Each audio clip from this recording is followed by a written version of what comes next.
What's going on, everybody? Man, Eric Wilson in for the Sports Arena. Yes, on a Monday night, 10 p.m. Eastern, so y'all already know what time it is. It has been an amazing weekend. We had a lot of good football yesterday.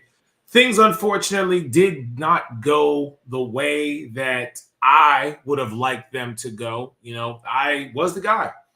I picked Baltimore at the beginning of the season saying that this was Lamar's year with Mark Andrews, with Odell Beckham Jr., with just so many weapons on both the offensive and defensive side of the ball that I was very, very surprised at how the situation unfolded. And then you flip it over to the Detroit-San Francisco game, and man, let me just say this. I know, because I've been there. I've been that guy who has, kept quiet with regards to my team because I want them to be successful and I want them to flourish and I want them to thrive. But to come up like they did the Detroit Lions, man, it kind of broke my spirit a little bit. And I know all the Lions fans out there, especially one who has been rocking with me over the last couple of years, I want to know how he's feeling. But I will say this, and I know I don't have the right to say this because I'm not a Detroit Lions fan. As everybody knows, I'm a Philadelphia Eagles fan. But for anybody who wants to run their lips about what the Lions should have done versus what they shouldn't have done and what Dan Campbell did and all that, let me tell you something right now.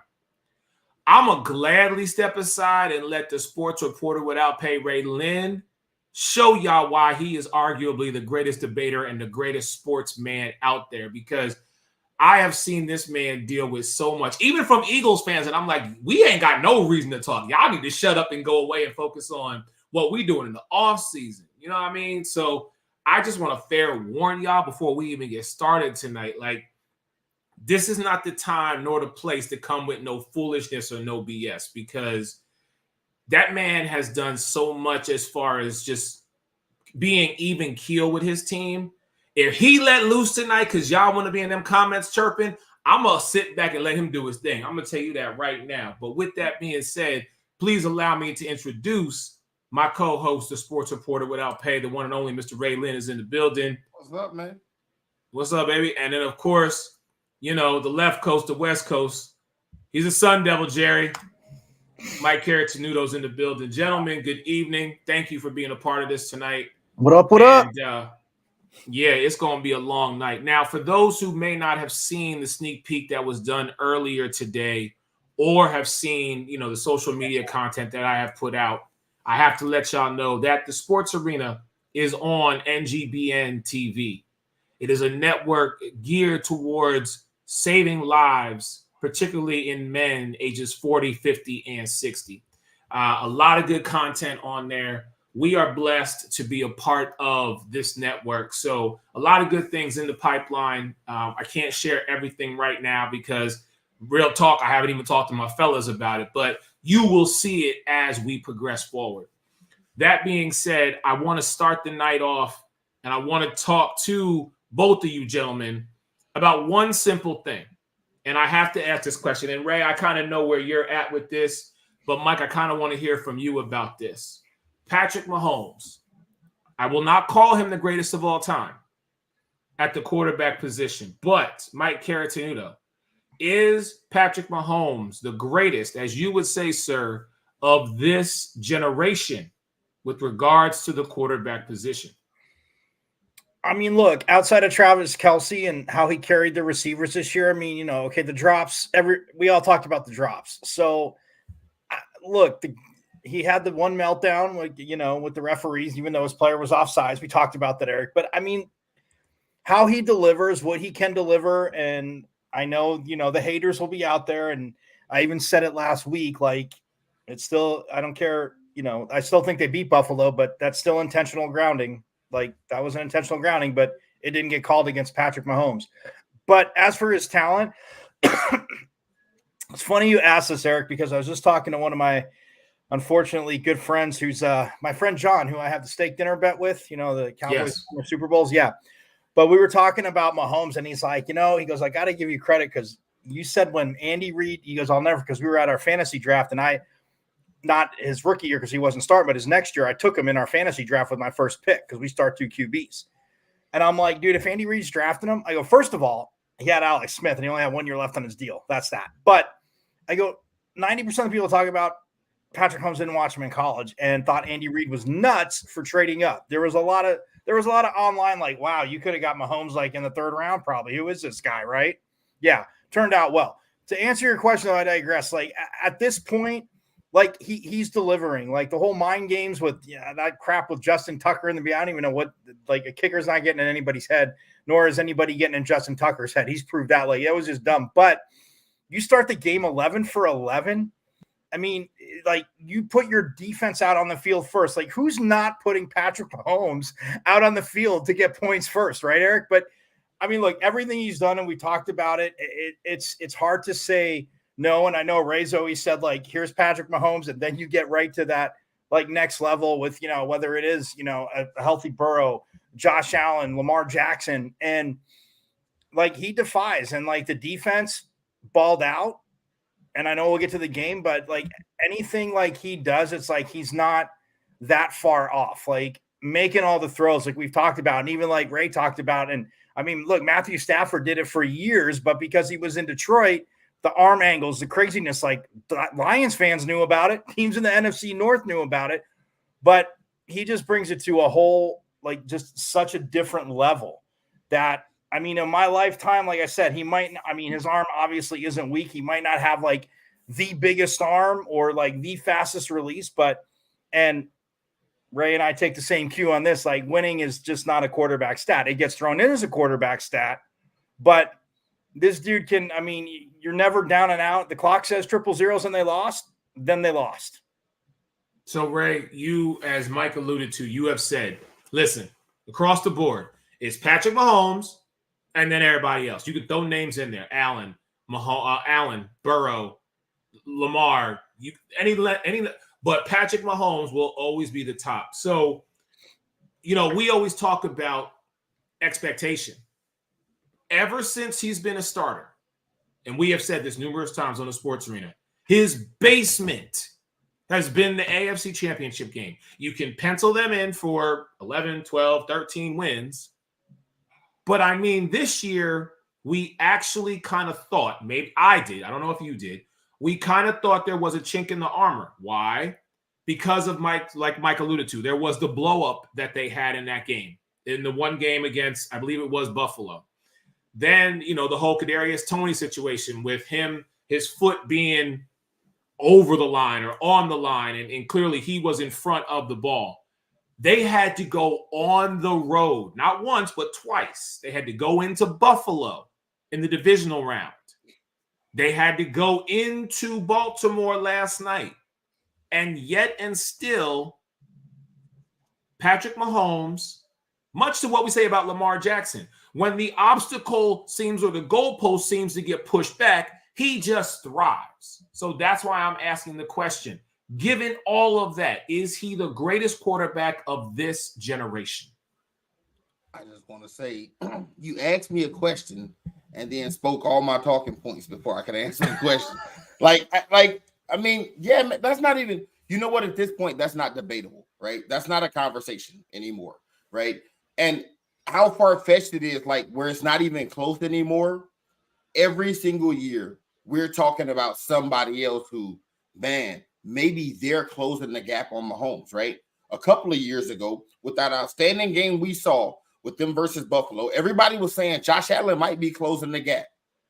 And then Burrow beat him, and Burrow goes to the Super Bowl, and he comes right back to next year to beat Burrow, right? And where was Burrow this year in the playoffs? He wasn't around. And then Lamar won an MVP, and maybe he was going to be close, and then he disappeared for 2 years. And then last year, Jalen Hurts was in the Super Bowl and was second in MVP, and we thought maybe he's closing the gap. And where's Jalen Hurts now? Like, every year it's somebody, even Tua had a hell of a last year and this year, to where you think maybe somebody's close. No, it's Patrick Mahomes, and then it's the field. And it's not like it's Patrick Mahomes then the field. No, it's Patrick Mahomes, something, whatever those somethings are, then the field. Like, he's that much better than everybody else, man. Like, it's like, at this point, trying to argue against that is just foolish, right? Like, asking is he the greatest of this generation isn't a conversation anymore because he checks every single box, right? Like, like Mike said, the whole win-loss thing. But this is what the world claims makes you great. They talk about winning for quarterbacks, right? That's why they say Tom Brady's the GOAT, because Tom Brady ain't the best I ever seen play the position. I think Manning played the position better than him. I think Rodgers played it better than him, and Mahomes plays it way better than him. But Brady got all the rings, right? He had the success. Mahomes got the numbers. Mahomes got 2 MVPs already. Mahomes got a 5,000-yard season. Mahomes got a 50 touchdown season. He doing it all. And now he's showing you, I can do it any way you want me to, right? When I had Tyreek Hill and Kelsey, I chuck it all over the yard and throw 330 a game on you, and we're going to win. And then when Tyreek Hill leaves, I'm going to utilize Kelsey, and I'm going to utilize these no-name guys, and I'm going to win a Super Bowl. And then this year, with my receivers dropping passes, I'm going to win how Brady won early. I'm going to let my defense do their thing, and I'm going to game manage. I'm going to go out here against Baltimore in the AFC Championship game. I don't need to throw for 330. I just need to make the plays when they count. I need to hand this ball off, hand it off, and just when you think you have a chance, I'm going to make a play that breaks your heart, and we're going to go to another Super Bowl. He the best. He the best. Like, I've been on the Peyton Manning train for years. Peyton Manning, the best I ever seen. Maybe not no more. Like, this dude different, dog. This dude is different, man. Like, he's unbelievable, man. He's unbelievable. Like, whatever you... Right, and Brady didn't even go to 6 straight, like, AFC championships. He didn't, right? He didn't, like, right? But Brady won 3 Super Bowls in his first 4 or 5 years or something like that, right? Yes. I'm simply saying, well, Brady was winning early in the way that, like, Eric and I had the discussion. He had 1,000-yard rushers. He had a solid defense. Like, right. It was the game managing thing, right? Same thing I say about Big Ben. Big Ben won, I think, as a rookie or a second year or something like that. Yeah. And then once he started tucking it all over the yard, when it was him, Antonio Brown, and Le'Veon Bell, they weren't having that kind of success. Mahomes is doing it both ways. He can throw for 300 and beat you, or he can do what he did yesterday and beat you. And he's just great. Like, he's just everything they said he couldn't do, he just did it. Comes out like, just let this sink in for a second, man. Think about how hard it is to win football games. Think about a guy who's sitting here wearing a hat and a sweatshirt, and my team played in the NFC Championship yesterday, and it's the first time they've won playoff games in my adult life. In my adult life, it's the first time I've seen them win playoff games. Mahomes has been a starter in the NFL for 6 years. And like you stated, like I've stated numerous times, and it held true again this year, his basement has been one of the last 4 teams standing. That means every year that this guy's walked out on the field and started at the beginning of the season, you wound up as one of the last 4 teams standing. And 4 of those times, you wound up as the last 2. What more can you ask for? He's the best. He's the best by a long shot. You can take Montana, you can take Brady, you can take whoever else you want to take. Give me 15. Over everybody. Wow. Not just this generation, this lifetime. Think about it, Eric. Seriously. How old are you, Eric? Eric, how old are you? I'm 47. How long have you been watching football? Since I was 6 years old. You ever seen something like this? I haven't. I mean, you ever seen something like this? Not at the quarterback position. No. None of us have. Right? We thought like what we saw with Brady was unfathomable, right? Like how many championships he went to over a 20-year career. This dude is going to his 4th Super Bowl in his first 6 years. That's crazy. That's crazy. Hey, man, your boy Loso in the comments already. He's starting. Man, listen. He telling you like Aaron Rodgers. He won't get me riled up. Like, he know. He know. Everybody know. Ray, the one thing I'll say is, and you and I have always agreed on the whole, and when you first said it, I was like, finally, not that other people didn't think it, but like somebody else saying quarterbacks getting the win-loss thing. When I've talked to quarterbacks with Eric before, like when I look at it, like, yeah, I mean, the throws he can make, the arm strength, like when getting to see Peyton Manning live in my lifetime, you're right. Saw him live a few times. It was phenomenal. Even back when I was younger, and then Eric knows this is my guy, like seeing Dan Marino live, like the throws these dudes can make, like they could make in any generation. They're freaks. And the fact that, like, yes, he does this, and yes, he accepts it, and yes, he can take coaching and expand on it and just be that talented. Like, I'm with you. Like I said, Marino, Eric knows is my guy, and he was never a Cowboy, is my guy. But what Mahomes is doing, and even disdain for Brady, I always gave Brady credit because yes, it takes a lot to play quarterback in this league, and not like you said, not just win, but to be successful. And yes, you have to have a team around you. But there are times Brady had to make plays, and he did. So I as much as it makes me want to vomit, I give him that. Seeing other quarterbacks, I'm like, yes, Mahomes does that. Here's my thing, though, Mike, right? Let's take your guy, Dakota. You remember his rookie year? They went 13-3, correct? His rookie year? Sure did, yeah. And he got a lot of credit, but if you watch them play his rookie year, they ran the ball. The offensive game plan was we're going to hand it to Zeke 25 times a game. Yep. Just like we did DeMarco Murray before him. Just like we did, it was another running back that they ran in the ground, right? Marion Barber. Yeah, so. Yeah. Patrick Mahomes, this is why I have him so far ahead of everybody else. First off, he walked into a great situation, right? But when you walk into a situation like that, kind of like Jimmy V is the perfect example. You can walk into a tailor-made situation. If you're not good, it don't matter, right? If you're not good enough, you can walk into a situation with all the weapons, the defense is good, and that team is ready to win right now. And all you got to do is do your job. Patrick Mahomes walked into a situation where they was winning 12, 13 games before him, but Alex Smith couldn't get him over the top, right? So you walk into a situation where you don't have a lot of wiggle room to be mediocre. You got to be good from day one because this team is built to win right now. This team has Travis Kelce. This team has Tyreek Hill. This team has these offensive masterminds that Andy Reid and Eric Bieniemy, right? And at the time, I think Kareem Hunt was still there. Yes. I think Mahomes' first year, Kareem Hunt was still there. Or it was his rookie year. Yeah, his rookie year, right. Kareem Hunt had that phenomenal rookie year, and then he had the off-field stuff, and he was never the same. But then you bring in Clyde Edwards-Helaire, and they bring in Shady McCoy one year. They just keep rotating running backs. But over the years, there's been so many changes in Kansas City. And the three mainstays now have been Andy Reid, Patrick Mahomes, and Travis Kelce. They got Spagnuolo. 4, because you got to throw Steve Spagnuolo, even though he's on the defensive side of the ball. But here's the thing. Here's the thing about Spagnuolo. We ain't talked about the Chiefs' defense until this year. Early on, it was they're going to outscore you, right? This year, you they went in with defense, right? The defense has to make their plays. But the way Kansas City won was we're going to put it in 15's hands, and we're going to beat you. Like if you think about the Great Buffalo playoff game, it wasn't about the defense. They couldn't stop nobody. Right. They couldn't stop Burrow, right? It was 15 got to go out there and outplay their quarterback. And he did it every single time, man. And why I give him a little more credit as far as Brady's great in his own right. Brady had a luxury early on in his career where he didn't have to be great to win.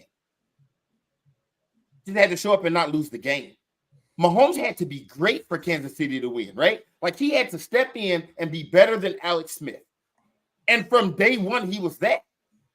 He been legit since the day he stepped on the field, and not just legit. From the day he was a full-time starter, he was playing like a top 5 quarterback in the NFL. Then won MVP in his second year. Because he pushed the ball down the field, unlike Alex Smith didn't do. But Alex Smith, as we talked about, didn't turn the ball over. But not the Mahomes thing.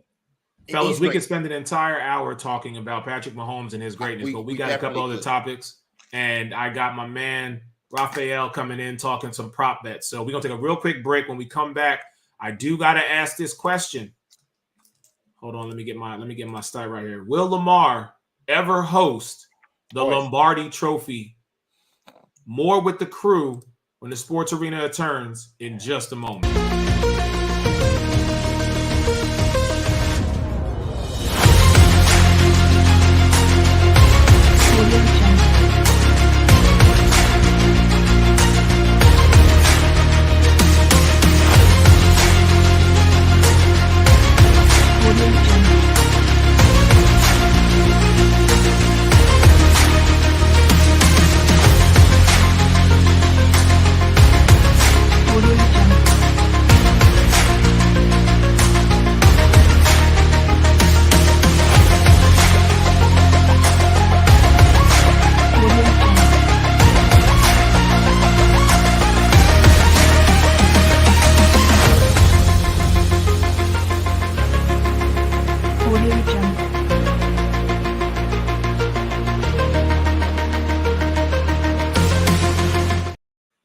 There you see, ladies and gentlemen, National Scouting Combine 2024, Grant Park Events Center, February 18th through the 22nd of next month, February. And let me just say this, man. I've said it once. I'll say it. I'll continually say it. There is no other combine out there outside of the NFL Combine that puts all the tools and resources in these young athletes' hands, putting them in the best position to elevate themselves to the next level. For all those aspiring athletes who want to find out what it's going to take and what you need, the National Scouting Combine is definitely where you need to be. You can go to the website, nationalscoutingcombine.com. All right, back here with the Sports Reporter Without Pay, my co-host Ray Lynn, and my man Forks Up. He's a Sun Devil, Jerry. Pitchfork launches on Mike Carrottenuto. Yes, sir. Pull up them last two comments real quick. Okay. Danny Thompson, Mahomes has never had a 1,000 rusher of any of his 6 seasons. And then Loso Bradley. I was going to answer the question. I thought of the question, and the answer is no. The highest rusher he had was this year with Pacheco. And then when did Mahomes make this separation from Ray? Because I remember you had Josh Allen with him. Now he stands alone. Yeah, I don't know who he misremembered. You can ask anybody that's been on the sports arena. I done said on this show and argue with John. I've been talking about Patrick Mahomes for 4 years now, and I've been saying it ain't close. I've never had Josh Allen with him. What I did say when Josh Allen, that great playoff game they had, I said, man, Josh Allen on his way. I've never put him on the same tier. Go look up the Sports Reporters Without Pay. Go look up my page, and I did a quarterback tier. And I had Patrick Mahomes at the top of the pyramid, and then that next level was Allen, Burrow, Tua, Lamar, whoever you want to put. You ain't never heard me put Josh Allen on the. Go ahead, go look, go see if show me the post I made saying Allen was with Mahomes, because I ain't said it. I ain't said it ever. I never ever. Oh, you. All right. Gents, let's get on to the next one. Last thing. For all intents and purposes, I'm a Patrick Mahomes fan. Like, I make people sick talking about Mahomes. So I don't know where, like, maybe you misinterpreted a post I made where I talk about them. That's what I said. Is that would that make them on the same playing field? I said they're on the same playing field. Show me, because I'm Team Mahomes, right? And I've been for 4 years. So.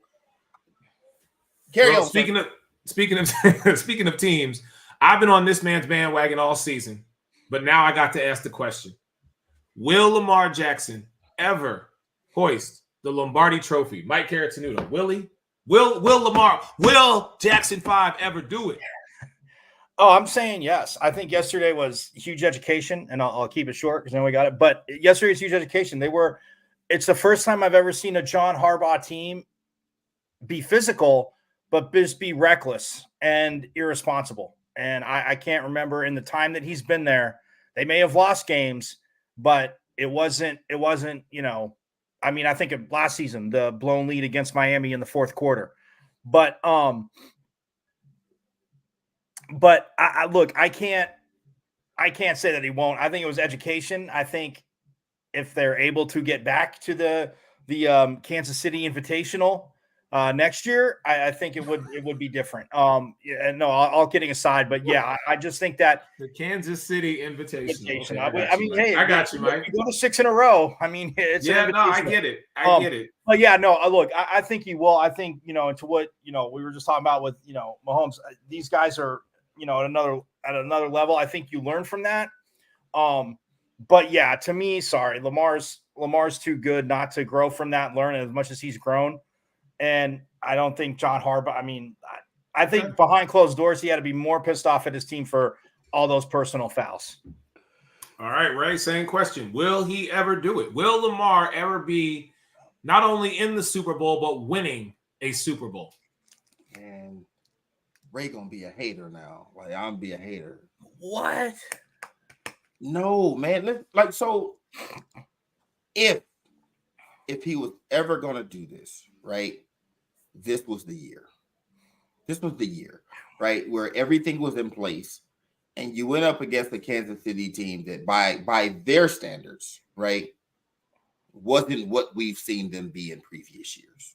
They scored 17. Right? Like, that's it.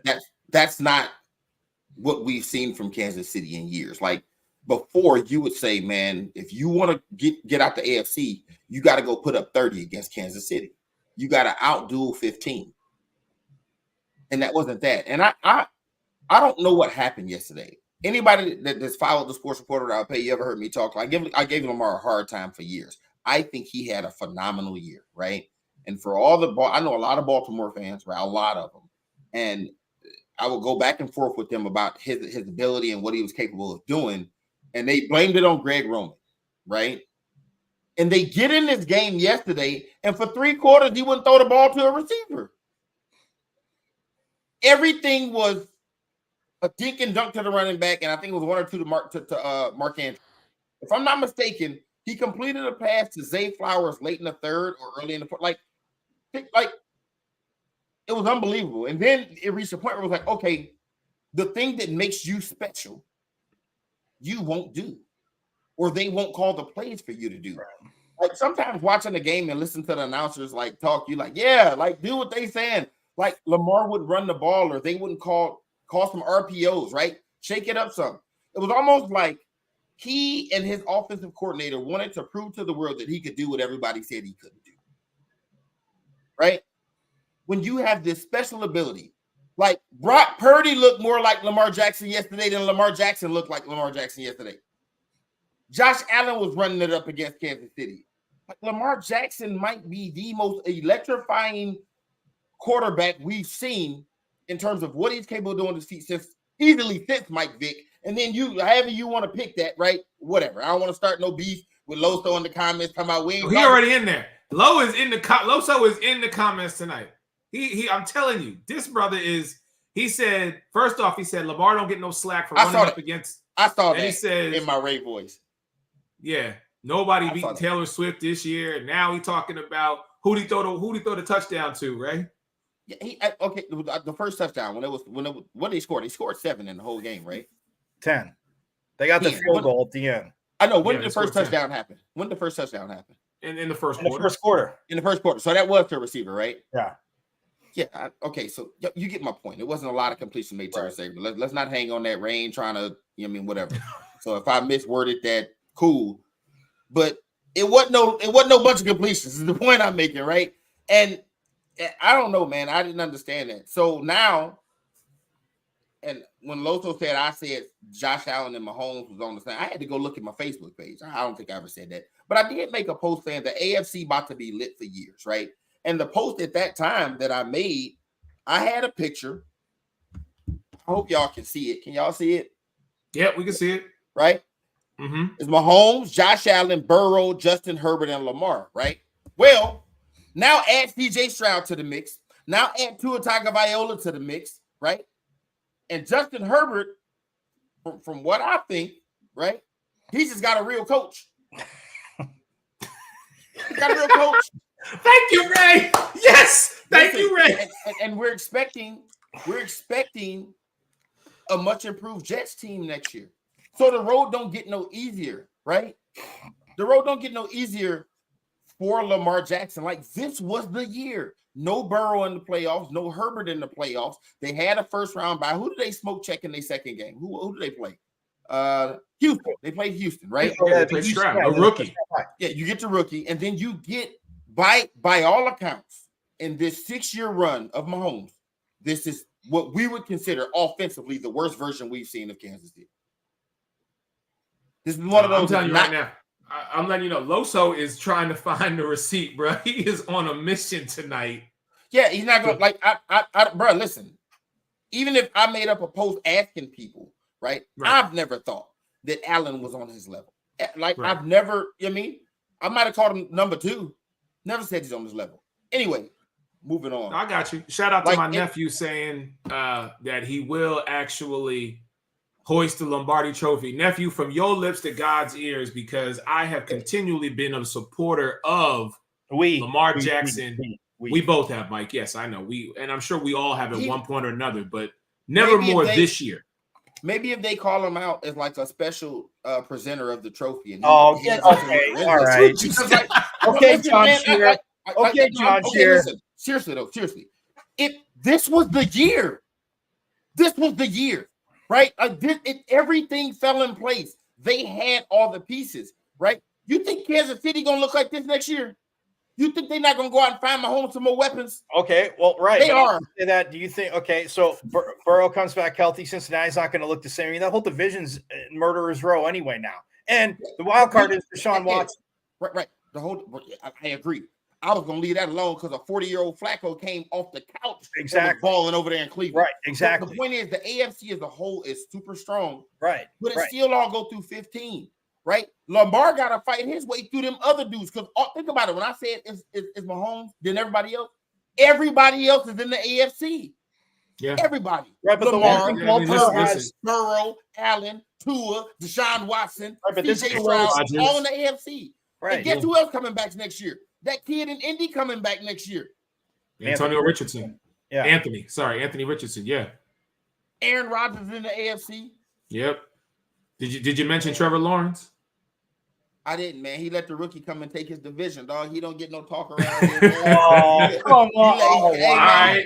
Wow. Fair enough. Hey, real quick, we're going to take a 10-second break because when we come back, our man Raphael's in the building with us. He's going to give us some – I know he is not liking life right now, and I will explain to y'all why in about 10 seconds when we come back.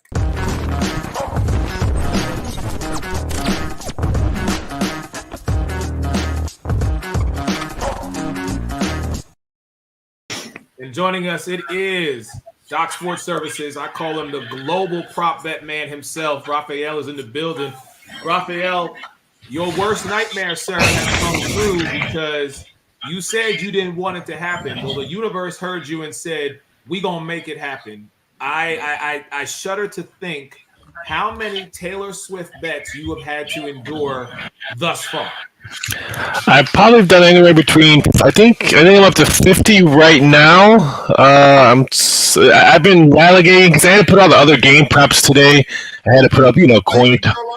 I had to put coin toss, liquid dumps. I'm a winning head coach, all that stuff today. So I had to do all those prop bets. But I think for the rest of the week, it's probably going to be a lot of more entertainment, prop bets, Taylor Swift. How many commercials will Kelsey have on the Super Bowl? Who will have more commercials, Kelsey or Gronk, on Super Bowl day? So I'll put up a whole bunch of stuff. But I would probably have anywhere between 300 to 400 Taylor Swift prop bets. Goodness gracious. Hey, man, I just want to let you know, I think your audio is a little to your decibel level. You like Arrowhead Stadium, bro. You decibel at 112. You high up. You on it tonight. But man, really quick, let me just get you with a couple of matchups that I want to talk to you about because I've got your sports schedule here. Gents, we'll be right back. So talk to me about some of these because I'm curious, and we're gonna go to the NBA. So tomorrow night we got 5 NBA games going on, but the key game is Philadelphia 76ers at Golden State. Talk to me about that matchup. I think it was supposed to be really good if Embiid was going to be playing, but load management, I guess, just doesn't want to win back-to-back MVPs. So that's probably it's going to be a little bit hard. I mean, it's a really good schedule tomorrow in the NBA, not just that one. So I Philly Golden State is really good. Some injuries are probably going to be the factor at one. Toronto, Chicago, trade bait. I mean, we could see these two teams dumping some players. We've already seen Toronto dump some players. The Bulls are going to be in the same rate. Bulls open up 1.5-point favorites. Really like the Utah-New York matchup. That's also going to be a good one. New York will probably be -4 on that one. I was excited to watch Philly Golden State. I thought Golden State split their benches playing a little better. But with no Embiid, I think Golden State takes that game. All right, so then let's move down the list now. An interesting matchup coming this Friday. Sacramento at Indiana. I mean, this is a team, the Kings last year, making noise in the Western Conference, being the 3 seed. Indiana, we're always like they're on the cusp of maybe doing something, but we never know what actually is going to happen. But talk to me about that Friday matchup. Yeah, Sacramento. I was supposed to be going to be really high on them this year, but they're not the same Kings like we saw last year. They haven't been lighting up the beam like we saw last year. Indiana, they're still sitting pretty in the sixth spot in the East. I think they can move up. I think they're better than the Cleveland Cavaliers. There's a lot of rumors that New York is not done dealing to make some trades to maybe boost it up. If they don't, I think they can leapfrog the Knicks, especially now with Randall being out with his soldier injury that he hurt over the weekend. So I like this Pacer team, and they're getting healthy. So and they love to score. So if you like, it's like watching 1970s NBA when the Pacers are on the court because they can put up 240 in a blink of an eye. All right, and then lastly, I got to get your thoughts on. We're going to switch the gears here. We're going to go to UFC Vegas 85, the middleweight main event. I'm not even going to try and say these names because I am bad with names, but I will turn that one over to you, sir. Yeah, Dolanisa I think, is a live dog on this one. He's probably going to be anywhere between plus 140, plus 145 on this one. But that's not even the best one. The co-main event between Drew Dober and Renato Morcino, I think that one's going to be the best fight on the line. I think Dober, another one, nice plus underdog. You're probably getting a plus 135, Drew. Heavy hands. I think this one goes really, really quick. They have the over-under round, perhaps 1.5. I don't see that scene the second round. So I'm really excited to see Drew Dober as fight. Main event, okay, but I think the co-main event is going to be bananas. So that should be a fun one. All righty. Well, I'm going to let you go, man. I know your videos are all going to be on NGBN TV. You know, you got your promo code for my bookie, which is NGBN TV. Really appreciate you taking time to be here on the Sports Arena tonight, my brother. I probably won't talk to you next week because we kind of got a chill week, but definitely come Super Bowl, man. Keep your phone on you because I'm going to be asking for some prop bets, and I want to see if that number actually hits the 300 to 400 range with regards to Taylor Swift. Why did you remind me? And I do not think Lamar makes it to that. I don't think he hosts up a ship. To AFC, too tough. And we've seen teams that make it to the get close to the ship, and this doesn't make it. This could have been their shot. Maybe next year, but I don't. If he doesn't make it next year, I think his window will be shut. All righty, that's our man. You see it right there. The handicapper for Doc Sports and Global Odds Maker. Rafael Esparza is in the building. Appreciate you, brother. I'll talk to you in a couple of weeks, man. Much love. Take it easy, Eric. Yeah. Connecting your brain and body with interactive games and tests. Why is there no physical activity in today's health physical? Trazer is an holistic technology used to rehabilitate, prevent falls, and improve sport performance.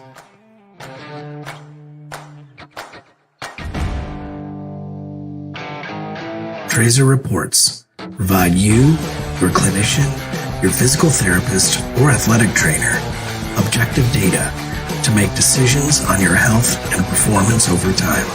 Measure what matters to change your game. Take the Trazer Challenge. Confidence, growth, connected by Trazer.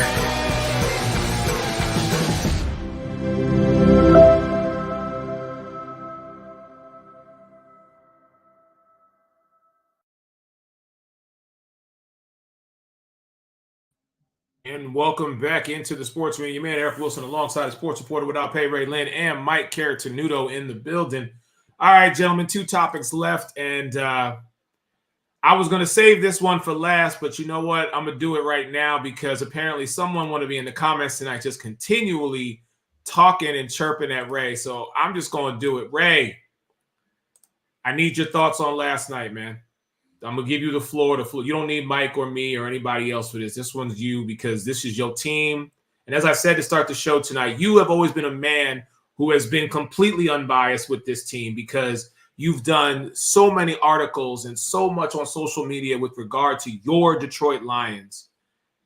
To be in this moment, I know it's only been 24 hours removed, but I just got to get your thoughts on last night. I'm not that emotional with it where it's like it's gonna ruin my day. You know what I mean? Like we had a good season, man. Like I've never been in a position where I can talk about my team after losing the NFC Championship game, right? Like I've never experienced that type of build up, then let down.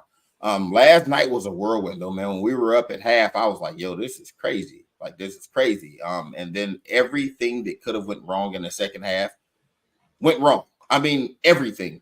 And I think the only thing that's bothering me last night and today is everybody wants to ridicule Dan Campbell. And all he did was the very same things that made everybody fall in love with him. That's what he did. He was Dan Campbell, the same guy that when he was doing this during the season, when he did it in the first round against the Rams, when he did it in the second round against Tampa Bay, everybody went, man, he believes in his guys. Like, he's showing confidence in them. Because that's what as a coach, when you decide to go for it on fourth down, you tell your team, I believe in you that you can do it. So when you do that and it works, the whole world loves you and they call you a genius. And Dan Campbell got those guys playing hard and he believed in them. And the Lions are playing with confidence, right? And then when it doesn't work, you go, you can't do that. Y'all just loved it 2 weeks ago. Y'all just loved it last week. And if you watch the game, hell, those calls probably needed to be made because everything was going wrong. Go back, look at every possession we had in the second half. Look at every possession. We come out, we were up 24-7. We come out, we stop them and hold them for a field goal. We get the ball, we march down the field, we get to the 30-yard line. 4th and 3, we go for it. Reynolds drops the ball. Great play call. The call is great. The play call was good. The execution was even almost good. And he dropped it. If he catches it, then we're not talking about it, right? The throw was there. It got on both hands, and he dropped the ball. Then what happens? Purdy throws a bomb. Our guy, instead of getting an interception, the ball hits him in the face. Off his face mask, Ayuk 55 yards, 1st and goal on the 2. Back-to-back things that could have went a different way that went against us. A drop pass that could have been a first down, and then a bomb that could have been an interception, but turns into a 55-yard gain. They score. 1st and 10, first play. We fumble the ball on the 25. They score. So at this point, you done had 3 mistakes in a matter of 6 minutes. A drop pass on 4th down, a dropped interception that gave them a 55-yard gain, then a fumble. Back to back to back. That's what happened. But all everybody remember out of that is he went for it on 4th down. Forget the fact that the guy dropped the pass when he went for it. Forget that the defensive back dropped the interception. Forget that Gibbs fumbled the ball. And then forget that when this game is tied at 24 and it's 3rd and 10 and we call up another great play, Josh Reynolds was going across the middle and he drops it. Go watch the replay. For 2 seconds, you would think it was a catch. Wide open, not a defender near him. Ball hit him in his stomach, right in his breadbasket. And he dropped it. So a lot of things went wrong, man. And then we allowed Brock Purdy to look like Lamar Jackson. That dude made more plays with his legs in this one game than he has all year. Everything went wrong. Everything went wrong. The last 4th down, to me, the most egregious thing that he did was the run on the goal line because we needed to save all 3 of those timeouts. The call for the run on the goal line was like, what are you thinking? Now we have to on-tag kick the ball, and once we don't get it, the game is over. You got to keep that timeout in your back pocket to at least give us 3 timeouts to have a chance to stop them. Other than that, man, honestly, as a fan, as a sports analyst, as all of that stuff, man, like I have no issue with none of the 4th down calls because that's who he's been all year. If he doesn't go for it, right, especially when the cameras, you know, they're talking about it and they showing the Lions numbers and you see him thinking about it. If we kick the field goal and either miss it or even get it, but we get 3, then they get 7, we get 3, they get 7, everybody would say after the game, Dan Campbell got to the biggest game of his life and choked. That's what they would say. They would say he got to the game and he wasn't himself. The same thing we're saying about Baltimore. Why didn't they do this? Why didn't they run the ball? That's what they've done all year. A man who's not – Eric, did you see my post I put up? I did. Trust me, I was stalking you today because I wanted to make sure. I almost called you and be like, yo, you ain't allowed to speak to nobody else until you come on this show tonight and air out your grievances or whatever you want to say. Listen, I have never in my life called someone and said, don't talk to nobody till you talk to me first. But I was this close. So let me address this last comment, right? That's my problem. We're saying he got to the game and choked now. He didn't choke. The players choked. He made the same call he's been making all year, and then they didn't execute. But the call was good. Even the play call was good. Josh Reynolds dropped the ball, just like he did on 3rd and 9. Defense letting Brock Purdy just run all over the place. They rush him got a sack, let him escape the sack and get a first down to the fullback on the sidelines. It was a lot that the players did execution-wise that isn't Dan Campbell's fault. He didn't fumble that ball for Jamar Gibbs. He did not catch that interception for Wyatt, whatever that cat name is. He didn't go out there. Like, that's not on him. Again, if everybody goes, man, you got to take the points. That ain't who Dan Campbell been all year. That's how we got here. We got here by him doing that exact thing all year. Red, the only thing I'm going to add is I 100%. I do agree with you because when you posted that 83% thing today, it was so funny. I was looking it up. I'm like, I know they were over 75% this year, and you posted the thing it was 83%. My only pushback is, first of all, you got pushback, Mike. You got pushback on this. You really want to go there, Mike? No. I'm just letting you know. No, I'm not John Shear. I'm just saying my only thing, if I'm Dan Campbell, the way I look at it in a championship game is I don't think they should have kicked the field goal right before the half. You were kicking their ass. If they go for it, if you go for it on fourth down, there you go. The other fourth down you're talking about when Reynolds dropped the one ball, that was a short field goal. I would have went with the field goal there. What's short? Hold on. What's short? No, it would have been a 39-yarder. No, they were on the 30, which means it would have been a 46-47. No, that's the second one. That's the second first one. That's the first one. They were on the 30. They were on the 20. They were inside the 30. Mike, you really gonna try to argue either way on this? I'm just saying, Mike, you really gonna over 50. Both field goals would have been within 5 yards of each other. They'd have been between 43 and 40. The second one was a 40, they said like a 48-yarder, which again, his range outside, and he's only been 50%.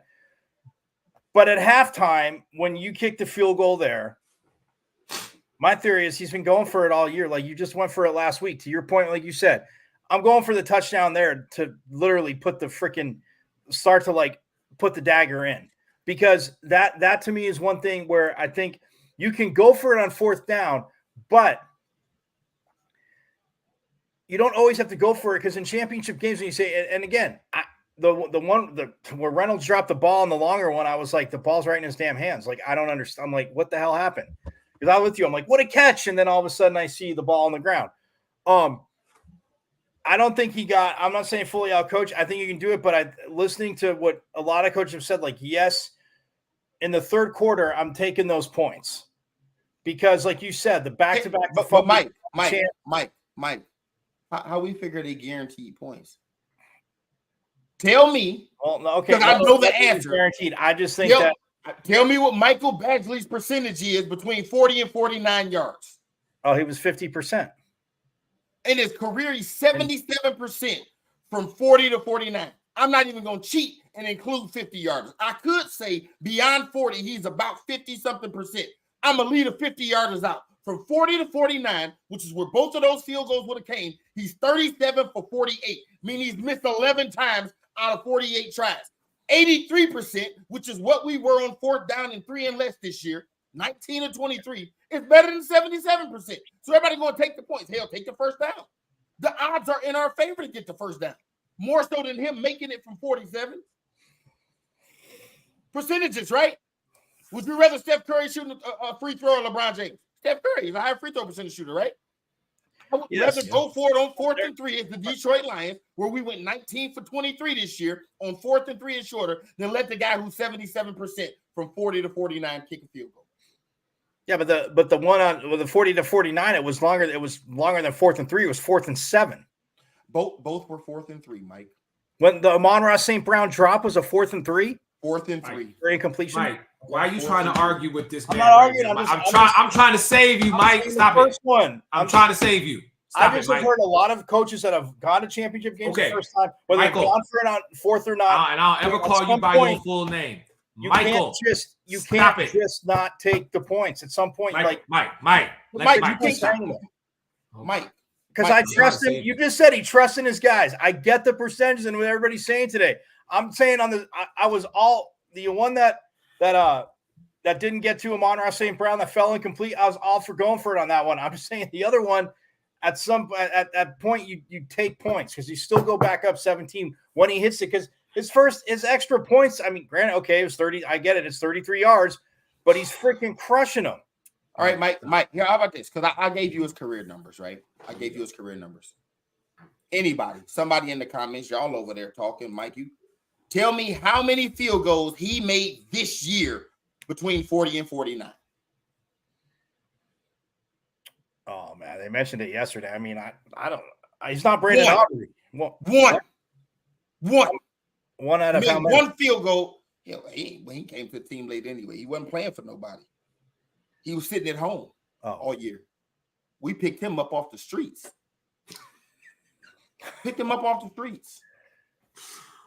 He's kicked 4 regular season field goals with the Lions this year. 3 from 30 to 39 and 1 from beyond 40, between 40 and 49. He's kicked 4 field goals with us. Trust your guys. We don't know nothing about that man.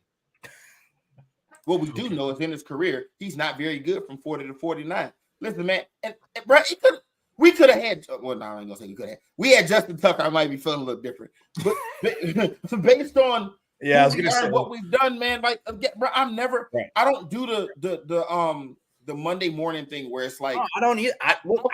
I've been on Dan Campbell's bandwagon the whole time. I'm just saying, like, in a championship game, it's not about getting out of who you are and freaking out because he doesn't freak out. I just think that in a championship game, he knows as well as I do. And yeah, the Amon-Ra St. Brown, it was pressure, the ball was short. But that being said, at some point, going for it all the time, they know you're going to go for it. Hold on, real quick. Let me just say this real quick to Mike Ray, and then I'll let you go. Mike, what have been my 2 words that I have said through the entire past 2 seasons when it comes to my team? Be consistent. Dan Campbell was consistent. Right. That's what I'm saying. Ray, go ahead. That's all I wanted to get in.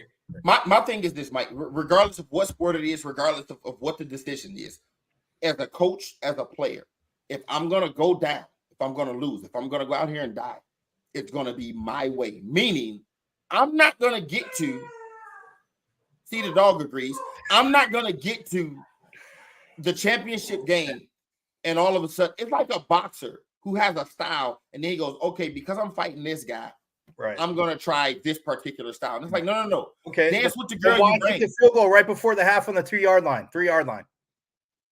Because the time was running out. What no time left? Go for it on 4th. You've gone for it on 4th down. That's my point. I wanted him to go for it there. You score a touchdown there. So wait a minute. So what you're saying is, hold on. So what you're saying is, don't take that. You can't justify keep going for it on 4th, especially if it's not working in that game. What do you mean not working? We went for it on 4th down twice. In the first one, he dropped the ball. So how's it not working? The first one's a great play call. It was. And a guy who made the biggest play last game against Tampa Bay, made the biggest play of the game. Yep. He said, oh, you trusted him? We got to trust him. He has second best receiver. We got to trust him. The defense is keying in on Amon-Ra St. Brown. We know that. So Josh Reynolds got to make plays. He was open. Right? So we can't say you went for it the second time when it wasn't working. That's like saying Steph Curry come down, missed his first 3, shoot the second one. He go, I don't know why he's shooting. It wasn't working. We went for it on 4th and missed one time on a ball that was dropped, by the way.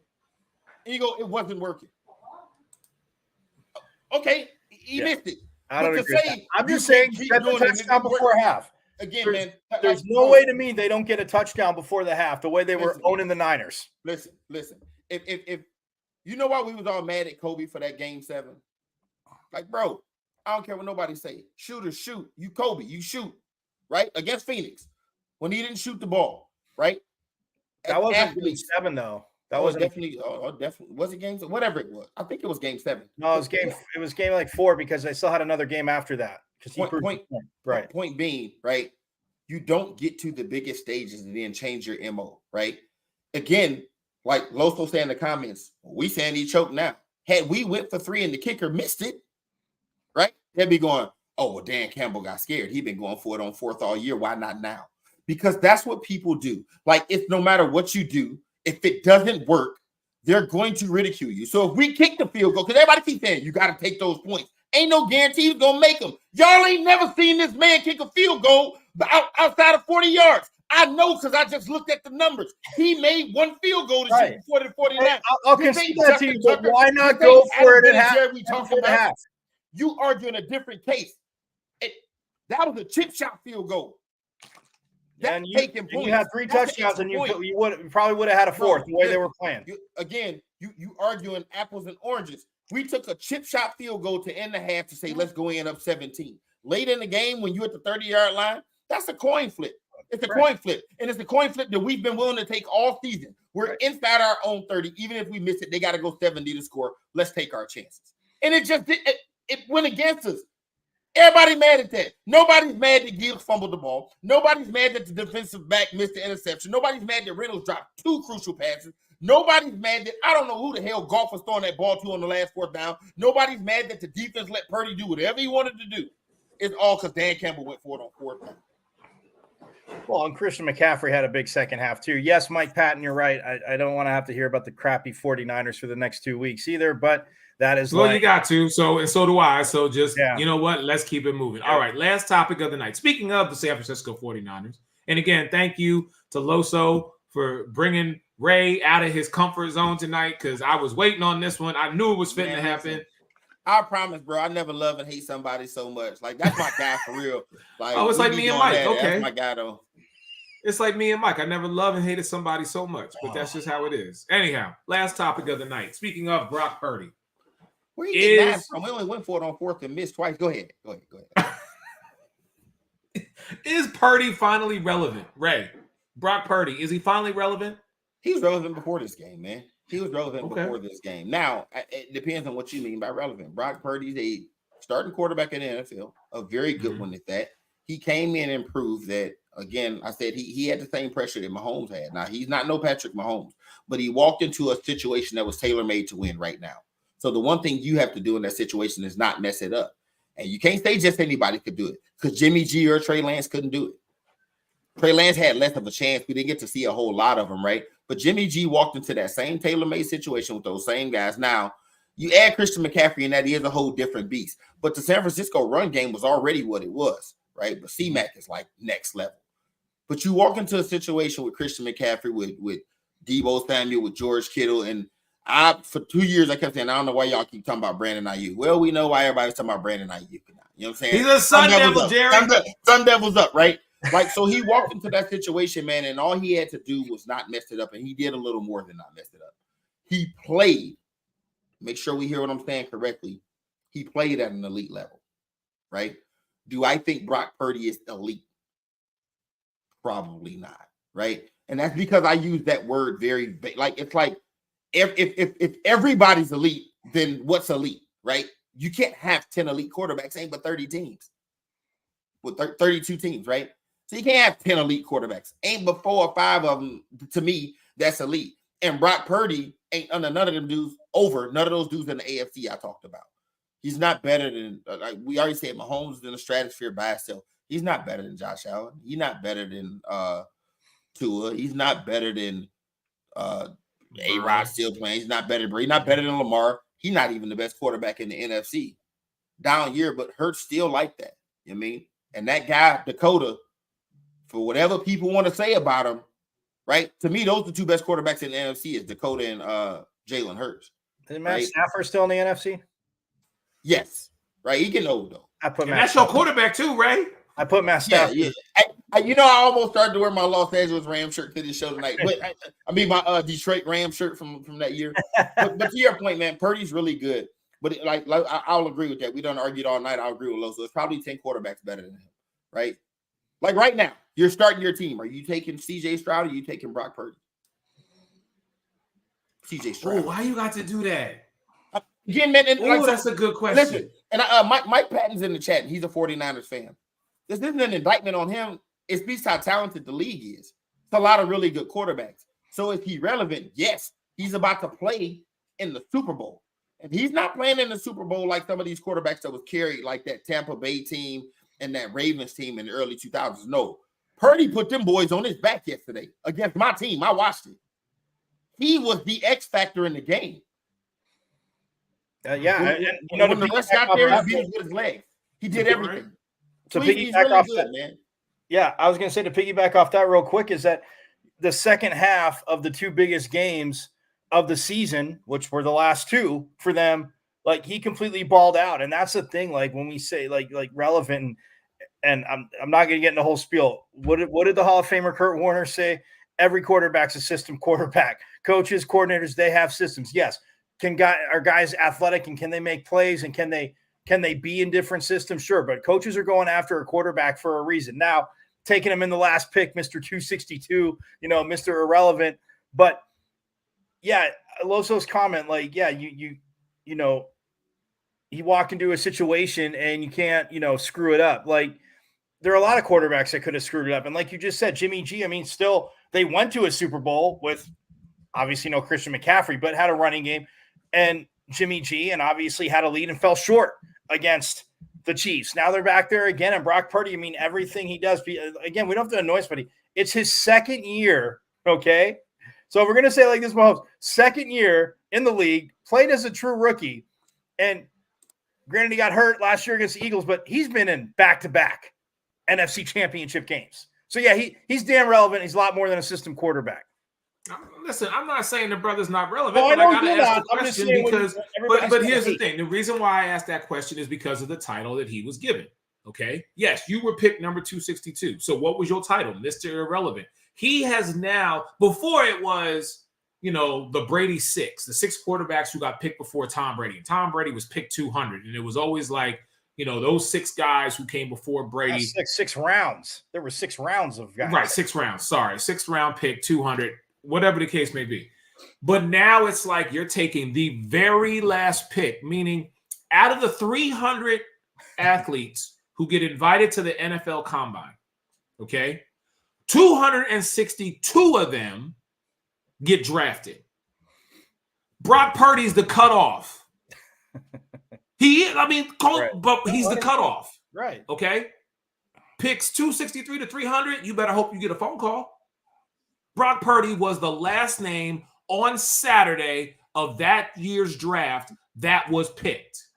And now 2 years later, this young man in a Kyle Shanahan system, with the Christian McCaffrey, with the Deebo Samuel, with the George Kittle, with the Brandon Ayuk, is now heading to Vegas to face a guy that we said is the greatest quarterback of this generation. A guy that we have not seen we've not seen any other quarterback do what he's done in our lifetime. Okay? So that's why I'm asking the question. Yes, you were in the NFC Championship game last year. And unfortunately, you were taken out. This year, you were in the NFC Championship game and you succeeded. So you're 1-1. So now the question then becomes, are you really relevant? Because now you got to go face it's almost a David and Goliath if you want to put it on biblical terms. But we could say for Brock Purdy what we're saying for Patrick Mahomes. Since becoming a starter, his basement is the NFC Championship game. No, we're not doing that, E. Let's not. But you have to put the similarities into perspective. I'm not saying listen to me. I'm saying exactly what you're saying. I am not saying, let me be very clear. Excuse me for 1 second. So everybody knows this is me talking, not anybody else. This is not what I'm saying. So shut your lips and open your ears, people, because I'm only going to say this one time. I am not putting Brock Purdy and Patrick Mahomes in the same echelon. Okay? If you don't know what echelon means, Google it. Patrick Mahomes is up here. What I am saying is, based on what we have seen with this young man in a Kyle Shanahan system, with the weapons that he has, the San Francisco 49ers, which are led by him as the quarterback, are in the NFC Championship game for the last 2 years. Patrick Mahomes, since he became a starter in the NFL, 6 seasons, 4 Super Bowls, 6 AFC Championship games. That's what I'm saying. Just so we're clear. And to piggyback off of Ray's point too, like Jimmy Garoppolo and Trey Lance, got banged up, never maybe fully got the full opportunity, should have, but Brock Purdy came in, won games. Kyle Shanahan drafted a guy and said, yeah, he's a third string guy. And every single guy to a T, of course, his teammates aren't going to talk crap about him, but they're like, no, he came in, he asked questions when he needed to, but he's in film, he's doing it. Kyle Shanahan, like everybody's like Ray was saying about Dan Campbell's 4th down calls, like he's not the one that dropped the damn ball. They were good fan play calls. Brock Purdy is making the damn plays. Like if Jimmy Garoppolo could have been that guy, Kyle Shanahan would have stuck with him. We wouldn't even be talking about Brock Purdy. We would not be talking about it. So Jimmy Garoppolo, yes, he could do things with the offense. He ran it. It got them to a Super Bowl, right? Okay, but everybody's knock on Jimmy was, oh, well, look, I mean, for people that love them, look at his win-loss rate. Okay, the Niners won a lot more than they did. The Niners won more games when he played than when he didn't play. But Brock Purdy, if he's running it, Kyle Shanahan said it yesterday, is like, great, he's this, he's that. That guy is the dude. Like, he is making plays. Yes, he's got those weapons. If you don't get them the damn ball, it don't matter. I mean, outside of the sick play that Ayuk made, I will, like, on that, yes, Eric, because he's a Sun Devil, Jerry. But, like, you're making these throws, and yeah, he had a mistake. Like, he's made mistakes throughout the season, but in the second half of the biggest games, like, I'm with Ray. I'm not going to say, oh, he's elite, this and that, but he did what elite quarterbacks do in second halves of big games. He led his team to victory. How about this? And I have a question for you. Just put a comments too. I see Mike Patton, shout out, he a 49ers fan. A lot of people, teams in the playoffs. You know you're happy Jimmy G's gone. Right? This is a question, and y'all can put it in the comments. Put your answer in the comments. But it's a question for y'all too. Y'all can answer it on cam, and whoever in the comments want to answer. If you took a five number window, right? So if I was to say, like, I have Mahomes at number 1, right? Then I say Burrow is somewhere between 2 and 6, right? He can be as high as 2, as low as 6, depending on how you like him, right? That's a 5 number window, right? I can say 2 is somewhere between 4 and 9, right? If I want to do that. What 5 number window do you have Brock Purdy at? Like, Brock Purdy is somewhere between the numbers such and such and such and such. Is he 10 to 15? Is he 5 to 10? Is he 10 to 15? Is he 15 to 20? And y'all, please, Mike, Loso, Denzel, who else in the comments? Mainly those 3 comment. If you in the comment, answer that question. Brock Purdy is we got 15 to 20.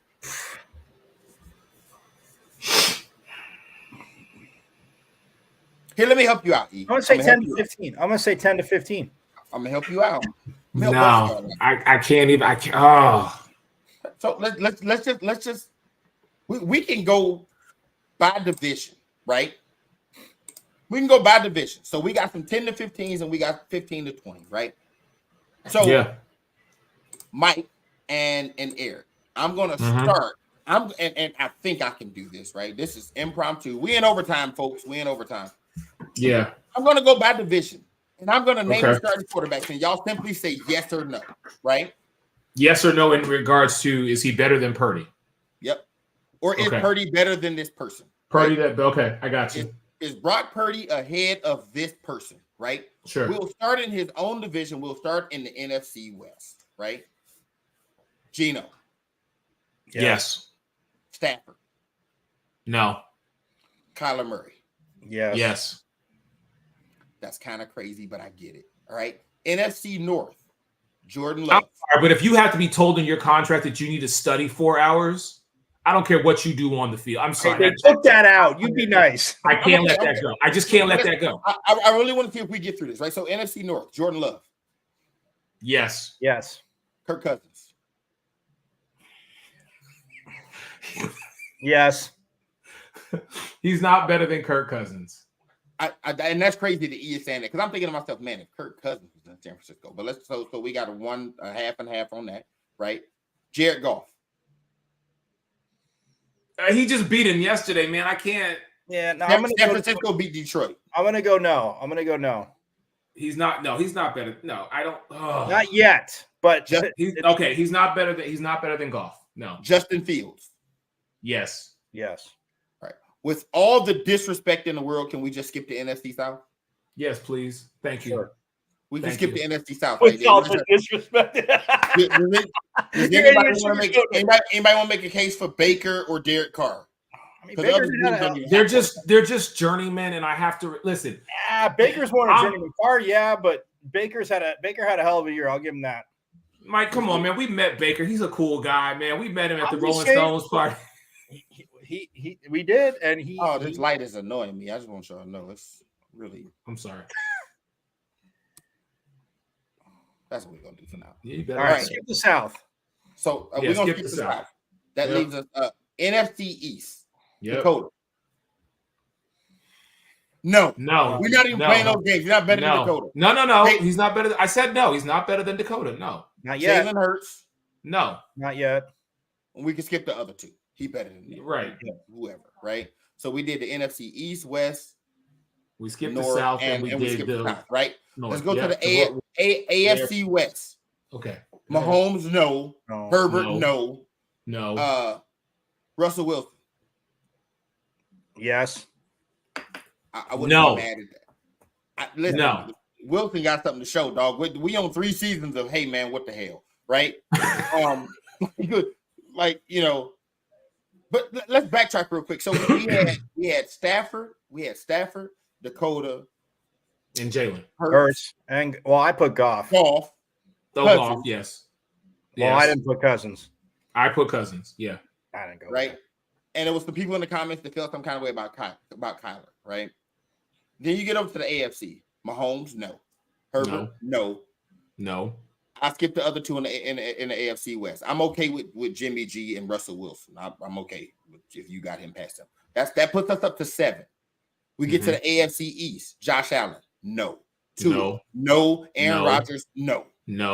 Right? That puts us up 10 to 10 right there. Right? That's 10. Yep. We get to the AFC North. Lamar Jackson, no. Deshaun Watson, Burrow, no. Burrow, no. He's better than Kenny Pickett. I'm okay with that. And if you want to count Flacco, it's 14, right? But we'll just say Cleveland's quarterback, no. That's 13, right? We get to the AFC South. CJ Stroud, no. Yes, he is better than CJ Stroud. Yes. Did y'all watch football this year? Yes, I did. Yes, I did watch football this year, but tell me this. Just tell me this. Who's the number 1 receiver in Houston? Nico Collins. That was intentional, right? Oh, okay. Well, Nico Collins number 1. Okay, now it's receivers. Okay, this is a whole Brady effect. No, it's not the Brady. I'm just simply saying, bro, like what CJ Stroud did this year was awesome, and he should be rookie of the year, and he definitely. But I still don't put him above Purdy. I don't. He's a rookie. There wasn't a lot of tape on him. Wasn't no tape on Purdy neither. Yes, there was. Played like 5 games last year. He played 5 games last year. He played altogether. Let's see what Purdy does next, especially after the Super Bowl. Let's see because now we have a full season plus on him. I mean Stroud. Let's see what Stroud does next year because defensive minded coordinators, they're gonna scheme on this brother. So CJ is not bad. Denzel, with all due respect, you are a Houston Texans diehard. Yeah. So I can't rock with you on this one, my brother. I agree with you on a lot of stuff, but I'm telling you right now, watch what happens next year. If CJ Stroud comes out next year and has the same level that he had this year and wins that division again, I will gladly come back and say I was mistaken, I was wrong. But for this moment right now, where we are currently at, Brock Purdy is better than CJ Stroud. That's tough. Well, the Niners are set to win quite a few divisions too. So that's tough because I'm not even going to ridicule. I won't just outright ridicule Purdy for having talent, right? The same thing when Mahomes had Tyree. Like, he got all these weapons. Anybody? Well, I ain't gonna say anybody could do it. Forget who had who, right? We know Stroud had less, but Stroud numbers, dude, like. Man, that's crazy. He's a rookie. There is still not tape on him. Let's see. I'm telling you, I'm gonna make sure that we check mark this conversation right here. Because next year, if CJ Stroud ain't up in his sophomore year, if he ain't up to the same level that he was this year, then I'm coming right back to this conversation. And I want Denzel, I want Loso, I want everybody else. I want an apology. So it's a couple of things about CJ Stroud in this year. Shout out to Denzel, only Texas fan I know. Right? Bro, do we know how crazy it is? Like, what's expected to happen when you're a top 2, top 3 pick in any sport, for that matter, right? Like in basketball, when you're number 1 pick, you're normally going to a bad team, unless you get lucky like Magic and Tim Duncan, right? Like, but other than that, you're going to a team that was pretty bad. That's why they have the number 1 pick. In football, it's even worse. Ain't no draft lottery. If you got the number 1, number 2 pick, you sucked the year before. That team had Davis Mills last year. Was it Davis Mills? Is that who it was last year? Yeah. And they sucked. And when CJ Stroud came in, we was like, man, they'd be lucky to win 5 games. And this kid went out, man.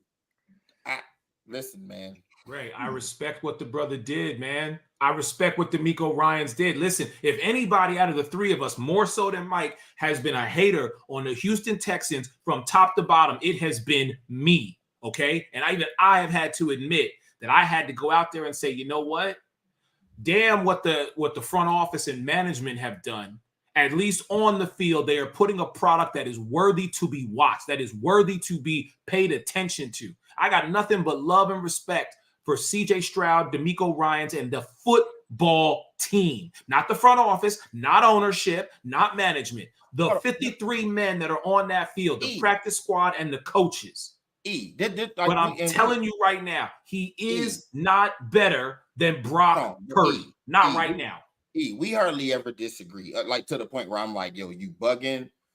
Like what I don't understand is the idea that him being a rookie is somehow a negative. Like if anything, that's more of that's a flex. Like, bro, we don't see this. Like, think about how awful Peyton Manning was as a rookie. If it's a flex, look what he did. He turned it around. Listen, and Denzel wanted to be a part of this conversation. So guess what? You in the conversation because you wanted to be a part of this. Shout out to hey man. Hey, hold on before you even start, bro. Turn that mic down. Mic's down. All right. Yeah, it's normal. Hey, no. Raphael's on here like flex. If it's a flex, if you're gonna say it's a flex, well, okay. So Brock Purdy as a rookie, starting the last half of the season, and then didn't do nearly NFC Championship. Didn't do nearly Purdy. Purdy walked in to a Super Bowl team. The same offense. Here we go. The same. Ray J, tell me I'm lying. I'm sorry. So Kyle Shanahan completed the passes for him. Somebody else completed those passes for him, made the plays for him. Because this is what I get tired of. And I love you, Denzel, and I love CJ Stroud. You heard me say I've had him at MVP halfway through the season, and I think he's right there with Lamar. My point being, though, Brock Purdy still went to an NFC Championship. Did he not make those plays as an NFL quarterback? He did, and you know what? And I gave him, and just for the record, I told the rest of the people yesterday, I said Brock Purdy going to earn his money, and they flamed me for it. But listen. Why would they flame On paper, whose offense was better coming into the year, 49ers or Texans? Well, of course, the 49ers. CJ did way more with less. Okay. Way more so with because less. He did more with less, which he had no control over, that means we're going to give him and put him in a better, we're going to shine a bigger light on him than we're going to shine a light on a guy that got injured last year and could have actually, if he would have played last year, could have been in back-to-back Super Bowls. This is what y'all are telling me right now. Okay, Brock Purdy got injured on the Philadelphia Eagles defense. Here we go. Time out real quick. I got this, Denzel. So because Brock Purdy went to the NFC Championship game last year, yes, and then he's going to the Super Bowl this year, yes, he's better than CJ Stroud, right? Yes. So he's better than Dakota and Jalen Hurts. Jalen Hurts. Well, Dakota ain't been to a Super Bowl. Cowboys fans, look. Listen, man. I don't care if the Cowboys go. I don't care if the Cowboys go 5-12 next year. He's not better than Dakota. Like we talking about talent. He's not better than Dak. Big Mike, you know this. Know Dak is better.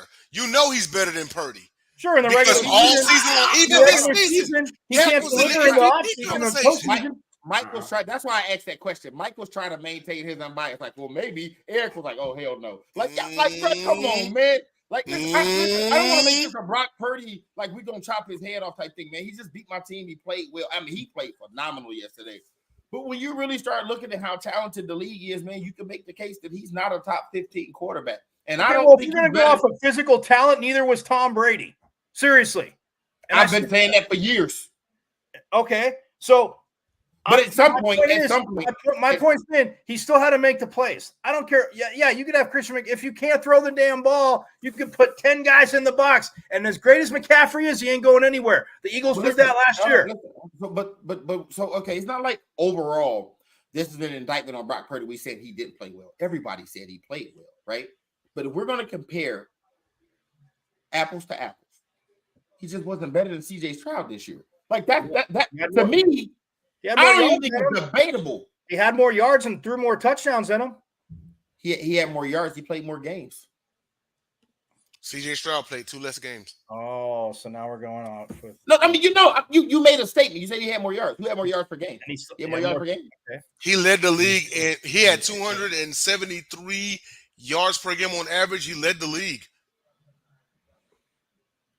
Okay, let me be perfectly clear. I'm not taking nothing away from CJ Stroud. I'm just saying, you're asking me, is Brock Purdy better than CJ Stroud? And my reasoning behind saying yes, he is better than CJ Stroud is simply because Brock Purdy and his team are in the Super Bowl this year, and last year were in the NFC Championship game. This is CJ Stroud's rookie year. If next year they win the AFC South and go back-to-back and go further in the playoffs than they did this year, because listen, I thought for sure Cleveland was going to, I thought Myles Garrett was going to have a field day with CJ Stroud. And guess what? The second half of that game, CJ Stroud showed up and Myles Garrett didn't. But I cannot right now put CJ Stroud above Brock Purdy. I can't do it. Hey, you can look at the numbers. You can try and tell me he did more with less. You can sit there and tell me till you're blue in the face. But I'm telling you right now, the fact that this young man who was picked 262, not pick number 1 or pick number 2, pick number 2. So you grading him on a curve. You grading him on a curve because he was picked. No, I'm not. That ain't even part of the conversation. No. Hold on. He's grading him on a situation that he had no control of. The same thing he gave me, didn't he? No, actually, hold on just a second, Denzel. He did have control over that. You know why you get picked 262? Or we in overtime. We late, right? Because you was shit in college. Good. That's why. That's when you get picked 262. When you was trash in college. CJ Stroud got picked number 1 because he was great in college, right? He may have not had control over that. Ohio State did. He may have not had the weak ass schedule Ohio State did, but he wasn't trash. This the last stat I'm gonna throw out, right? This the last stat I'm gonna throw out. Y'all can do what y'all want to do with this information, right? When you look at the top however many guys in yards per game, because to be in the top however many in yards per game, it means you're throwing the ball a lot, right? Tua Tagovailoa was second in the NFL in yards per game at 272. He had 14 interceptions. Jared Goff was number 3. He had 12 interceptions. Brock Purdy was 4th in yards per game. He had 11 interceptions. Dak Prescott was 5th, 9 interceptions. Stafford 6th, 11 interceptions. Mahomes 7, 14. Josh Allen 18. Trevor Lawrence 14. Jordan Love 11. The guy who led the league in yards per game, CJ Stroud, had 5 interceptions. Let that sink in for a second. He was picked off 5 times, and I think 3 of them came in a 2. And 3 of them came against the Cardinals. Yeah, 3 of them came in one game or something like that. And they still won. And the Cardinals defense smacked them around. Yeah. They didn't smack Brock Purdy around. Yeah. Didn't smack Brock Purdy around. The Cardinals suck. Go ahead. Hey, listen, I'm just simply saying, man, I think there's a thing where like sometimes we don't want to crown people too fast, right? Where it's like he can't be this good this fast. Kind of like Mahomes. I didn't even realize. I thought it was his second year. Mahomes' first 4 years as a starter was that crazy year he had. That was his first year as a starter. Yeah. He threw for 5,050, right? Yeah. And it's like, sometimes you just see it and it's like, man, this is something special we're watching. And CJ Stroud is special. He 100%. He's a first Ohio State quarterback, hasn't sucked ass as a rookie. Fine. No, he hasn't sucked. They sucked beyond that. He's the first one that hasn't sucked, period. You can't name another Ohio. They all turned into receivers when they got to the league. Yeah, because it's Ohio State. They're garbage. You're welcome, Eric. Thank you. So I'll say this much though, Eric. To the original question that I asked, we got down to about 15, and we kind of hung our hats on the argument with CJ Stroud. So again, it's hard for me to. You asked, was he relevant? He's relevant because he's quarterbacking in the Super Bowl. But we can't make a case that Brock Purdy's elite yet, right? Even with the great season he had, you look around the league and you go like, I'm sure shit. No one said elite. No one said elite. And again, I go back to what I said. If next season, CJ Stroud and the Houston Texans, and I'll even say as far as get to the playoffs again. That's what I'm gonna say. That's fair. Okay. If they win the division, I will. Like I said, we keeping this. This is a receipt. Wait, if they win the division and the Niners in the division, Eric, can I ask you a question? Yes, sir. Please. I'm gonna ask this to you and Mike. Right now, the quarterback for the Las Vegas Raiders Give me that same 5-number window. Is the number what quarterback in the NFL? Jimmy Garoppolo. Mm-hmm. He been on a decline for a minute. I would put Jimmy Garoppolo 20 to 25. 20 to 25. And 20, maybe 22 to 27.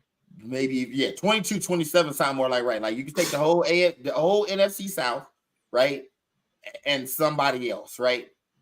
My point in bringing up Jimmy G was the very argument that y'all making for Brock Purdy. Jimmy G took that same team to the Super Bowl against the same guy Purdy about to play against.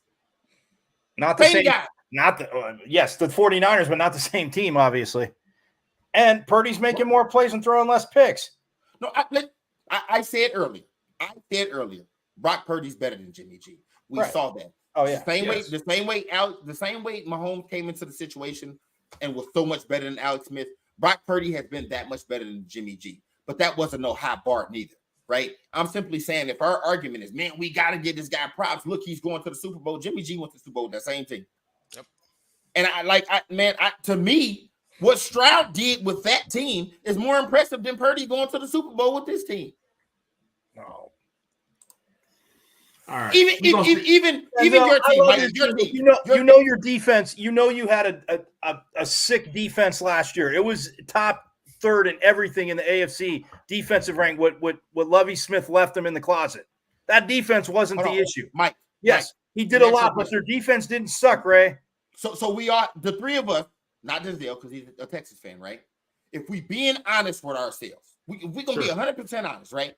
All three of us going into the playoffs thought to ourselves, man, our team could make some noise, right? Nope.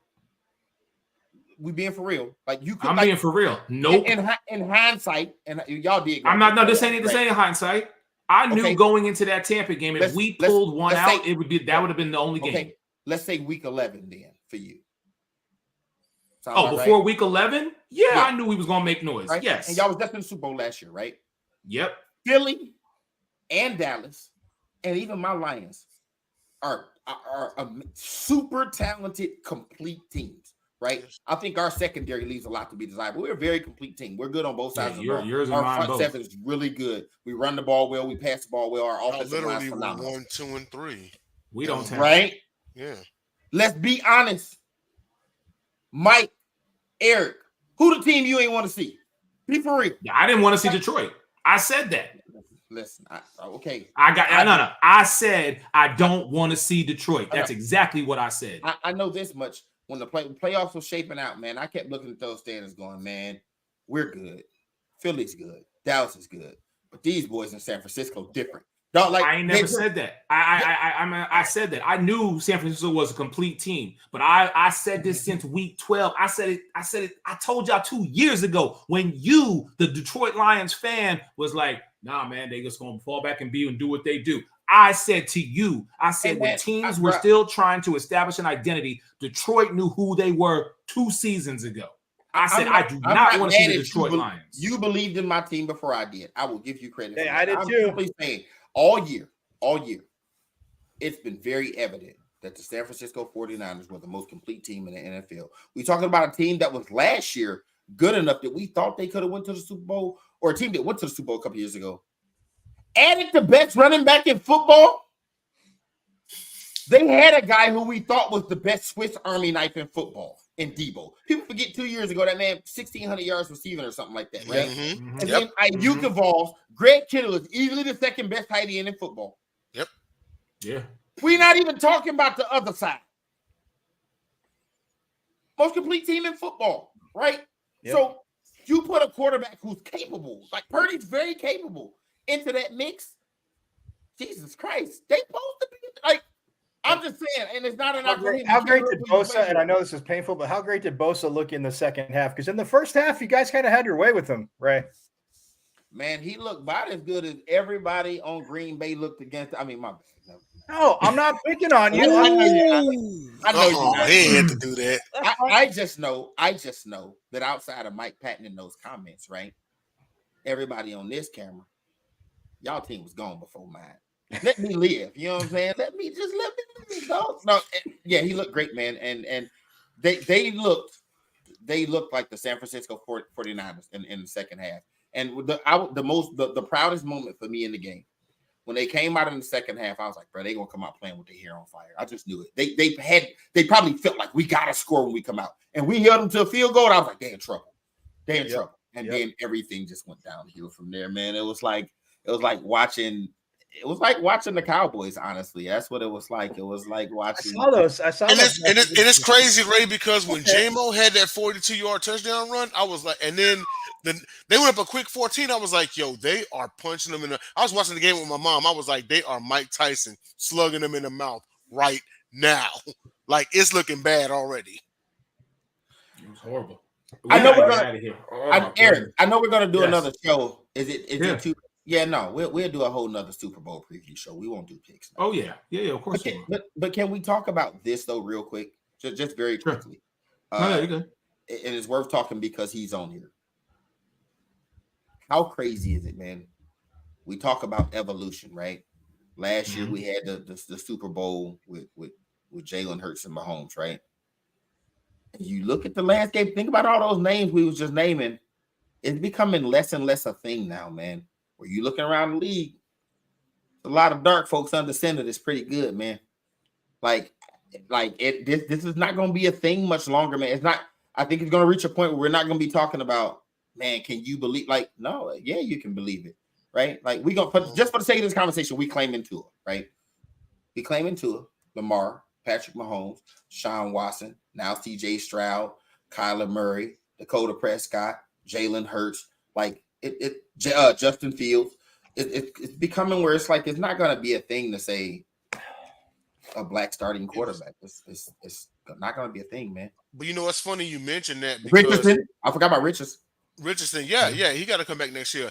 It's funny you mentioned that because sometime during the late 70s, early 80s, there was a guy for the Raiders named Vince Evans that was a black quarterback that was a running quarterback. And it's almost like he was a crystal ball. You know what I mean? Because it set the tone for like right now as far as like black quarterbacks. I don't know. That's my mindset right now. Like, you know, but yeah, you're right. It's like the norm now. In fact, I remember having this conversation about 3 years ago. I was like, and I included Russell Wilson. I was like, yo, you realize like of the top quarterbacks right now, and Brady was still playing, but I was like 4 of them like black, and they run. So yeah, it's starting to become the norm. Hey man, shout out. Go ahead, Rick. I just shout out, man. Shout out to the Randall Cunninghams, to the Warren Moons, to the Michael Vicks, the guys who took so much ridicule and persecution, man, for how they played the game and bringing something different. And people Warren Moon had to go to the CFL, man. How sad dude was so talented, he had to go to the CFL to be recognized, man. And you know, when it came to the NFL, they tried to make him switch positions. Oh, I know. Shameless plug, man. Last year we was at the Super Bowl and I had the opportunity, and with who was in the Super Bowl last year, I was asking Vic, and I met Sean King too, a guy that a lot of people don't remember. That year, the top 3 quarterbacks were black quarterbacks taken. It was Donovan McNabb, Achilles Smith, and Sean King. Vic was in there. It was Vic McNabb and Achilles Smith, I think. Yeah. Vic and McNabb weren't in the same. Vic was the year before them. But then McNabb, Achilles Smith, McNabb's older. Was it Culpepper? McNabb was Culpepper. Yeah, McNabb, Culpepper, and Achilles Smith. I remember. Achilles Smith for sure for the Bengals, right? Yeah. Sean King was later on in that draft. Right? Sean King went to an NFC Championship game. But yeah, man, shout out to those guys. Stephen, there's another one, man. The guys who kind of took the punching in the face, man, for these guys to be able to do what they're doing now, man. The Patrick Mahomes and Lamar Jacksons of the world. Because like Lamar's gonna win another MVP, right? So we talking about Lamar, a 2-time MVP, Mahomes, a 2-time MVP, Kyler Murray's a Rookie of the Year, CJ Stroud's about to win Rookie of the Year. They're really making a mark in this league, man, and it's cool to see. And hopefully, again, man, we reach a point where it's not a conversation topic. But right now, it is a conversation topic because there's still always the same questions surrounding those guys when they come out. Do they have the mental capacity to play the position, and can they read defense and do this, that, and the third? And they just keep showing up every year. I said all that. I didn't mention Dakota, right? It's a lot, man. It's a lot of talented and listen, talented young black quarterbacks in this league. They ain't going nowhere no time soon. Yeah, Ray, that was back-to-back in 99. Tim Couch went number 1 to the Browns, and then McNabb went number 2 to the Eagles, and Achilles Smith because he played at Oregon, went number 3 to Cincinnati. Okay, so it was 2 of them. Okay. But yeah, man, and then that kid from USC coming. And hey, Ray, didn't those really smart USC and Washington, both of them coming. Oh, Michael Penix, yep. They both coming. Oh, yeah. Michael Penix might want to stay an extra year. We saw what he did in the national championship game. I'm not saying. I'm just saying. He was up against the stiff competition. No, Ray. This is perfect because it's going to be the same talk that everybody had about Justin Herbert because Justin Herbert didn't stay that last year. He was the number 1 pick if he came out the year before. Justin Herbert number 1. Everybody's saying, "Oh, he's with Jim Harbaugh." I'm not saying Eric or you. I'm just saying so many people were like, John was giving me crap like, "How would you not take Tua over Justin Herbert?" I go, because I'm on the left coast, like Eric says, so I get to wake up early and watch when Alabama takes on those crap like 7-way directional schools when they're not playing the conference game. It is really good, but I saw Justin Herbert live 4 times, and many of his games, I'm like, dude, this dude, yeah, okay, quarterback's throwing interceptions. This dude's 6'5" and can run and can make every damn throw, and he can make. I don't know. I think it was against Washington State. His junior year, he had like a 50. The ball went 62 yards in the air. He's rolling to his right. Grant, okay, college defense. I'll concede that. But all of a sudden, his receiver sees him and breaks outside. He barely plants his back foot and just flicks it 62 yards like it was a joke. And I'm like, that's why you're the number 1 quarterback. Taking everybody's saying Tua this and that, Herbert, yeah, and then. Herbert gets thrown into a starting lineup. Well, you were on the show. We talked about it, Denzel, 5 minutes before. And Ray, you've talked about it before. We've all talked about it. But 5 minutes before, and you start with the Chiefs, and it's like granted, they weren't prepared for him. But every week that season, it's like, damn, he might make a mistake or two, but didn't throw a ton of picks. You're like, how is this guy not the number 1? And all the other people were like, well, Justin Herbert didn't do this. It's like you can't coach 6'5" and a cannon. And the smarts up here to read defenses because he had to do a lot of that at Oregon. Yeah, he had great receivers. All right, this is not Pitchfork Lunch. This is not Pac-12 preview. Okay, can we just saying. Thank you. Justin Herbert. Come on, man. We're gonna get out of here, Denzel. Thank you for jumping on. Hey, thanks for letting me on, Texans, man. Always I love a pleasure. your team, but come on, man. Hey, Eric, and before you close out, I'm gonna hold you to it. Next year, remember this conversation. Whether it's a pass or a fail, you know me, I'm humble. I own everything. That's all I'm saying. If Brock Purdy wins another division title, though, no. We talking about CJ. All I'm saying next year, CJ Stroud and the Houston Texans. If y'all, matter of fact, I'll do a way too early preseason prediction. You want me to do it for you right now? I haven't seen the schedule. I haven't looked at y'all's opponents, road or home. I'm gonna tell you right now. The Houston Texans with CJ Stroud at the helm next year, y'all getting at least 9 wins. I'm going to say that right now. That's fair. Hey, the Cowboys go to Cleveland. Mike, shut up. You're doing 12-5 and losing in the first round like you always do. I'm not hearing it. Anyhow, you kept Mike McCarthy. You hired Kellen Moore. You hired Kellen Moore to ruin your quarterback. I can't wait till he ruins Jalen Hurts. Hey, but Mike, it's on the schedule. CJ Stroud comes to Arlington next year. Next year. I'm a Texans next season. fan. Texans at Cowboys. I'm a Texans fan all day long. No, regular season. Yes, Texans at Cowboys. Oh, that's the extra game then. I didn't see that. Thank you, Jesus. All right, we out of here. Hey, we got to ride out, people. Much love to everybody for tuning in. Thank you to Loso. Thank you to my man, Austin Colquitt, to my nephew, man, to Mike Patton, Christopher Collins, everybody in the comments, man. Keep them coming because we love y'all. We appreciate y'all. Denzel, much love for you being on the show, man. Much love to everybody. We will see y'all next Monday night, 10 p.m. Eastern. Y'all already know the Sports Arena. For your man, Eric Wilson, the Sports Porter Without Pay, Ray Lynn, Mike Carrot, Tenuto, and the rest of the crew. Stay blessed. Peace.